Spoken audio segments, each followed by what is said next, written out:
I'm going to place Protoss on Wanting Tool Build Advisor. I'm going to choose this game right here.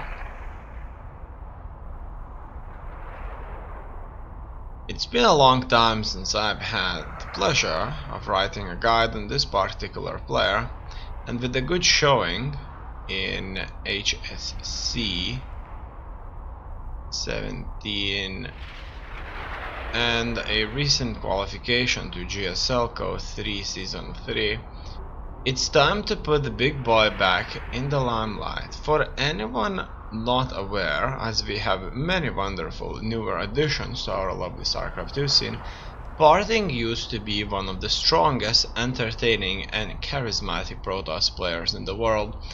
He invented Storm first openings against Terran and showed the world how to use Storm flanks in Wings of Liberty expansion. He bred the powerful Immortal Sentry all-in and dubbed it the Soul Train in Heart of the Swarm. He used Blink Stalkers to insane efficiency in the early stages of Legacy of the Void. He disappeared for a while though, and has recently come back and has been improving at a strong pace.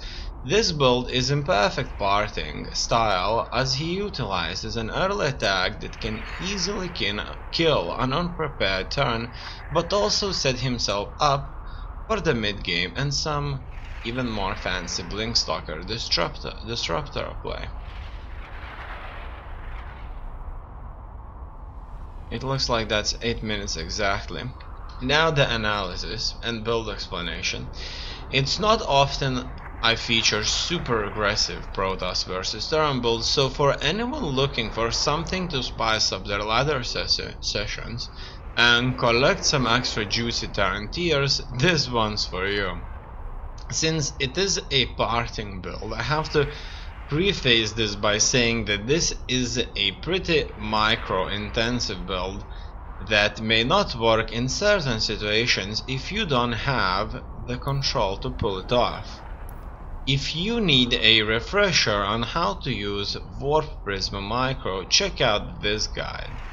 However, so there's some more info right here, and I will open this. You can stop the video and check this out. So that's a all things Protoss Reddit, and here you can read this through by stopping the video and checking it out.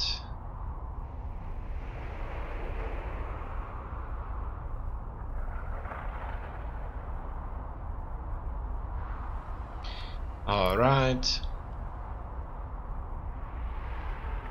However, nailing the timing should leave you with a strong set of units early on to do some good damage, provided they didn't open 3 racks or something. The build itself does shine the best against early tech builds like 111 or 211, since the Terran is investing so much into a smaller set of specialized units, which means a brute force attack can easily overwhelm them. This is especially dangerous in this case, as Parting gets his build to hit before normal Widowmine drop timings and the like.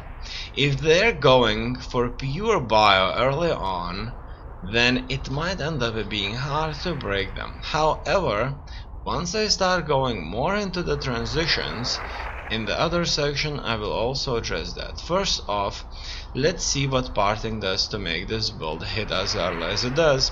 Some of you may be looking at the initial steps to this build thinking to yourself, wait, Jiminy, that's not a normal 20 Nexus expand like literally every other Protoss vs Terran and Protoss vs Zerg build has been for the last 8 months. Wonderful. Yes, dear reader, one of the small adaptations Parting uses to perform such a cunning strike against the Terran opponent is to go Cyber before Nexus. This gets everything out just a little bit faster and usually can go unnoticed by a Terran if they don't SCV scout. Even if they do SCV scout, it's unlikely at lower leagues that they will be able to easily discern the difference and realize they need to prepare accordingly. Parting basically gets everything at 20. He gets the Cyber at 20, then the Nexus at 20, then a Pylon at the Natural at 20, and the Gas at 20. Again, this is all done to get everything out as fast as possible, to hit as early as possible. With the faster Cyber car, Parting chronos out the first Adept to get across the map extremely quickly. He uses this Adept to pressure the Terran's command center and delay it for as long as possible. There will at most be only a Marine out. He skipped Reaper and went Reactor, so you can easily kill the SCV building the command center and then trade for some Marine kills as well. The Chronoed Stalker coming right after the Adept comes out in time to deal with the first Reaper at your base, so you don't have to worry too much about that. If you kill the first Reaper, you can send the Stalker across the map to accompany the Adept as well, but if you want, you can just leave it at home. This phase can be quite taxing on your multitasking if you want to do so much early pressure, so I would suggest just staying back with the Stalkers. Probe production should be paused again at 24 30 supply in order to get all of your production early enough. The Robo goes down to 30 supply after you have made 2 Stalkers, and the 2 extra gates follow immediately after. Remember to chrono your warp gate research at this time as well to get it out quick enough so that you can get 2 warp ins before the attack hits. Once the Robo is done, you should chrono out the Warp Prism and then immediately get a few pylons so that you can get your second set of warp ins done when the Prism crosses the map. If you do everything correctly, you will end up making 3 Stalkers out of the initial gateway, 3 right when Warp Gate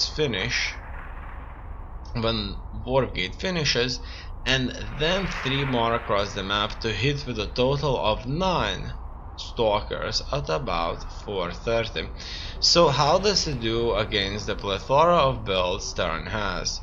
Against Widow Mine Drop, this is an extremely strong timing since this hits as a Widow Mine Drop would be moving across the map, leading there to be basically no units at home for the Terran. In this game against Innovation tried to pull the Medivac back and drop the mines to intercept the army, but a simple well-timed pickup into the Prism negated the mines and let Parting roll on forward. Cyclone or tank, if he opens Cyclones, then 9 Stalkers easily can 2-volley them even with SCVs repairing. A tank can also be 2-volleyed if you can get up close enough. If not, you can always drop on top of it, since if they go tank that early, then they're likely to have basically nothing else, or you can just elevator into the main.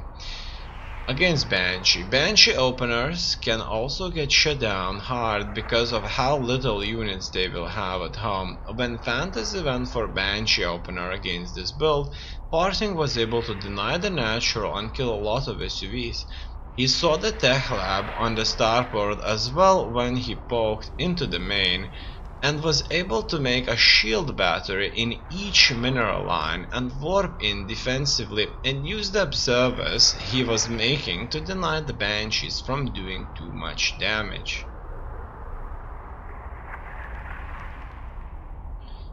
3 racks. If he opened 3 racks like I said before, it could be a bit more difficult without good micro. They will have invested into a lot of early units just like you did, so it will be difficult to break them.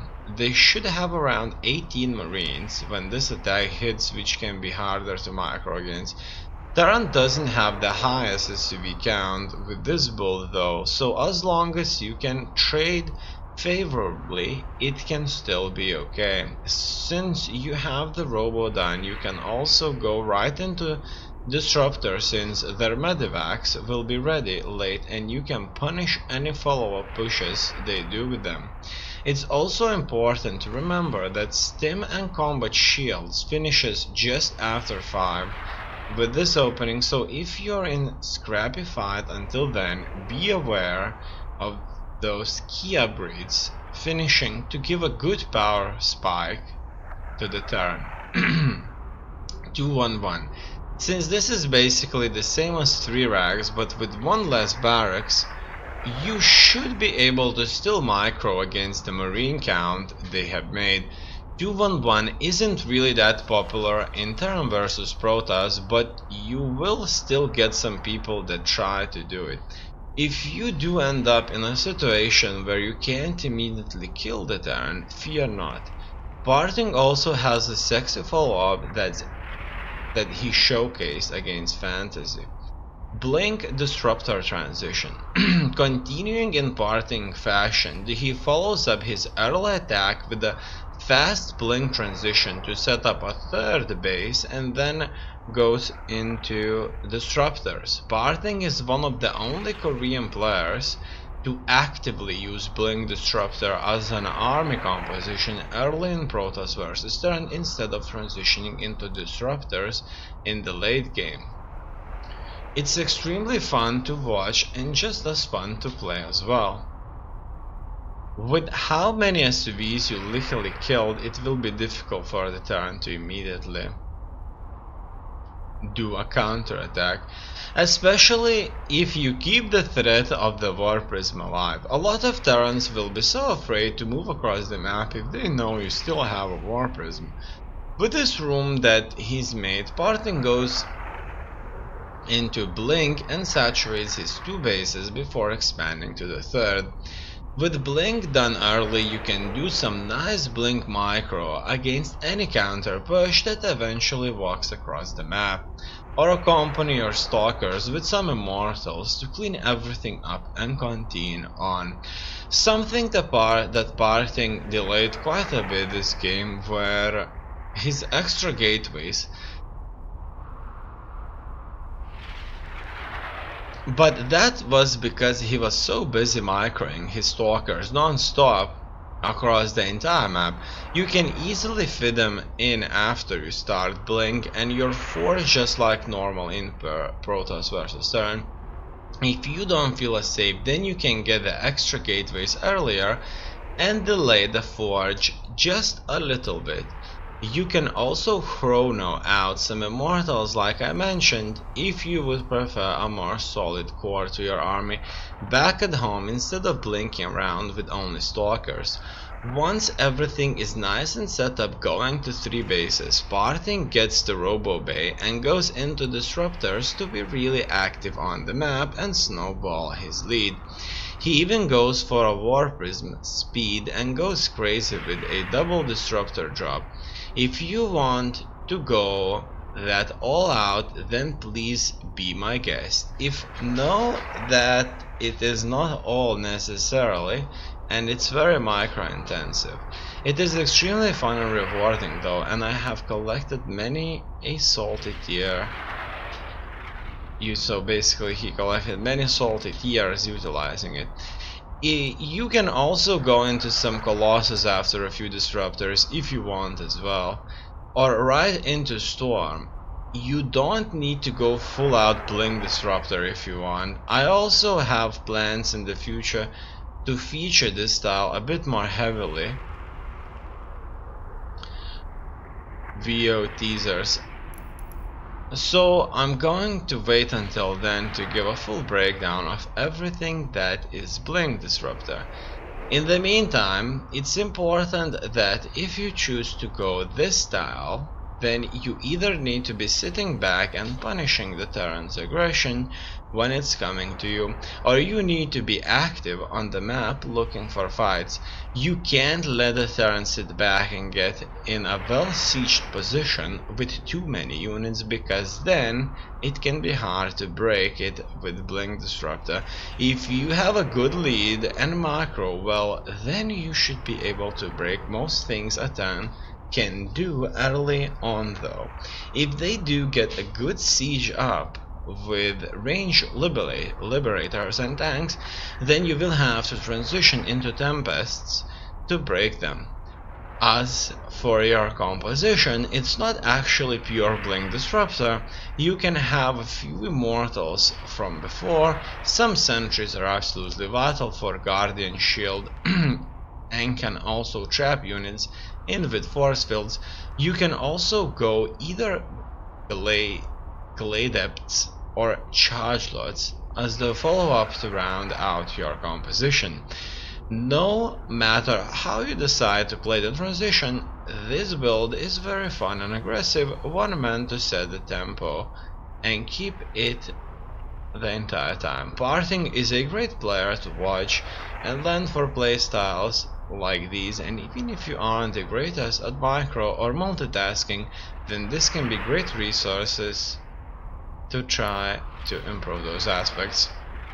I think that's nicely written and a lot of information is here as well.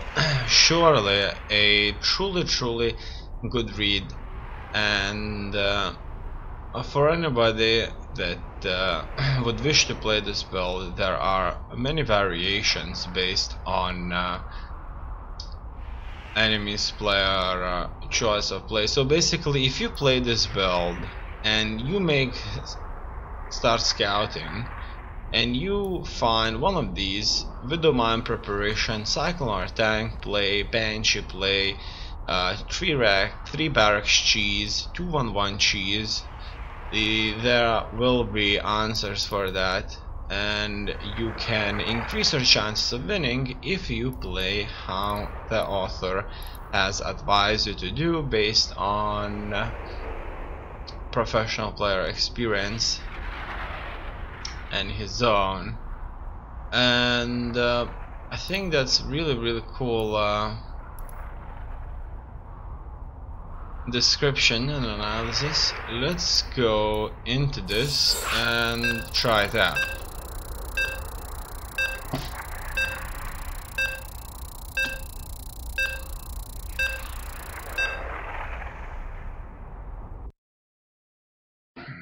Okay.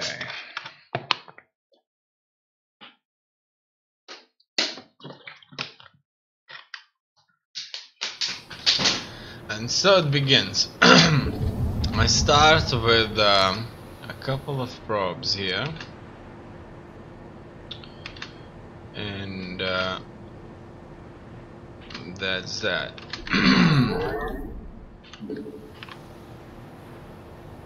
My mouse is quite a bit